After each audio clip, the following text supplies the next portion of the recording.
Handang linawin ng depensa ni Vice President Sara Duterte ang issue sa paggamit nila ng mga alias para sa confidential funds na kabilang sa pasehan ng mga isinampang impeachment complaint laban sa bise.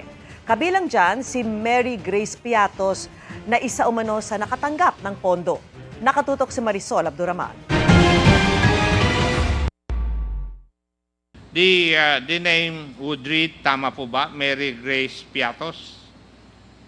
Piati? Ha? Piati? Piatos. Piati? Ang pagkabasa ko, Piatos eh. Isa lang si Mary Grace Piatos sa mga tumatak na pangalan ng mga lumagdadal na katanggap umano ng confidential funds ni Vice President Sara Duterte. Kahit walang record ang Philippine Statistics Office na may ganyang pangalang ipinanganak sa Pilipinas. At ngayon, isa sa basya ng dalawang bagong impeachment complaints laban sa bise ang abusado umanong paghawak niya sa confidential funds ng Office of the Vice President at Department of Education.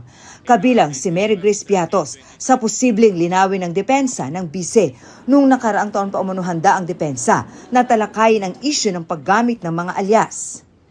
Specifically, the Mary Grace Piatos, we're ready to respond to that and explain bakit may mga ganyan.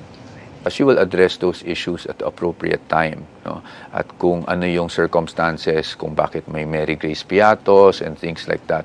And that has been something we've been preparing for last year pa. Sa ngayon daw, patuloy niya silang nagmumonitor sa magiging aksyon ng Kamara sa mga impeachment complaints laban sa Vice President. Does it matter sa inyong defense ko? Hindi naman natin pwedeng i-deny na nasa isip rin natin yung numero. May number one o wala, sa atin naman basta makumbinsi natin ang ating mga kongresista na walang basihan ang mga paratang na to. Sa kabila nito, nananatilian niyang in high spirit ang bise. Para sa GMA Integrated News, Marisol Abduraman, nakatuto 24 oras.